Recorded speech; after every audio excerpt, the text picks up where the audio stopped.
আমার হাতে একটি গাছের শিকড় দেখতে পাচ্ছেন, গোড়া। এই শিকড়টি আপনাদের যদি একটু দেখায় দেখবেন এই গুটি হয়ে গেছে, এরকম এই যে গুটি হয়ে গেছে, এই যে গুটি হয়ে গেছে। তো আমরা এখানে ফল গাছ লাগাইছি। আমি বারবার বলে থাকি আপনারা এইরকম বেডে, বড় বেডে যদি আপনারা ফল গাছ লাগান সেক্ষেত্রে সবজিও লাগাতে পারবেন। যেমন এই যে টমেটো, এই গাছ একদম লাস্টের দিকে, অনেকদিন আগের গাছ, এখনো কিছু টমেটো রয়েছে। আমরা কিন্তু এই সময় টমেটো বেচছি এখান থেকে। তো আরেকটি সুবিধা রয়েছে, যেমন টমেটোর এই গাছটি আপনার অন্য একটি ইয়াতে ছিল, ওই জায়গাতে এখানেও আরো একটি ছিল টমেটোর গাছ। আমরা যখন টমেটোর গাছ উঠাইছিলাম তখন দেখি এই অবস্থা হয়েছে শিকড়ের। এখন যদি শুধু ফল গাছটি থাকতো, ফল গাছে কিন্তু এই পোকাটা অ্যাটাক করার কারণে এই ফল গাছেও গুটি গুটি হয়ে গেছে। এখন এই গাছে আপনার গ্রোথ হবে না, ফলও ধরবে না, আমরা বুঝতেও পারতাম না। শুধুমাত্র সবজি চাষ করার জন্য যখন আমি সবজির গাছটা বয়স শেষ হয়ে গেছে, সবজি দেওয়া আমি উঠায় ফেলছি, তখন বুঝতে পারলাম এই অবস্থা। তখন আমি সবগুলো টপ যেগুলো রয়েছে, আমাদের জিও গ্রো ব্যাগ আরো অনেক রয়েছে, অনেক সবজি লাগানো রয়েছে, এই পাশে যদি দেখেন অনেক রয়েছে, আমি প্রত্যেকটা থেকে একটি করে সবজির গাছ উঠাইছি। উঠানোর পরে যেটা আমি দেখলাম, আমি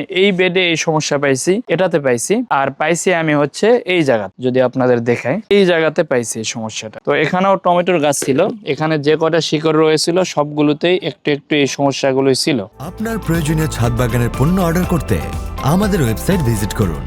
এই গুটি গুটিগুলো ছিল। তো এখন এটার সমাধান কি? সমাধান হচ্ছে আপনার এবাম্যাকটিন গ্রুপ বা এবাটিন একটি ওষুধ পাওয়া যায়, এটা সিরাজটিকও পেয়ে যাবেন। এটি আপনার যদি পানির সাথে মিক্স করে গাছের গোড়ায় দিয়ে দেন তাহলেও এই পোকাগুলো মারা যায়। অথবা সবচেয়ে ভালো উপায় যেটা আমি বলবো, যেটা আমি প্রয়োগ করছি, সেটি হচ্ছে নিমখোল। এই নিমখোলের মধ্যে কিন্তু এনপিকে সহ, ক্যালসিয়াম সহ অনেক উপাদান রয়েছে এটাতে। প্লাস এটি আপনার দিলে ওই সকল পোকামাকড় গুলো আস্তে আস্তে মারা যাবে। তবে খুব দ্রুত এটি কাজ করে না, এটা আস্তে আস্তে কাজ করে, যার কারণে এটা আপনি গাছের গোড়ায় দিয়ে দিবেন। এই যে আমি দিয়ে রাখছি, দিয়ে এটা আমি এখন মাটিগুলো আংলায় দেবো। এটা দিয়ে দিলে মাটির ভিতরে এটা চলে যাবে। তো এটার একটি তিতা তিতা ভাব রয়েছে, এটা অনেকটা কীটনাশকের মতো কাজ করে।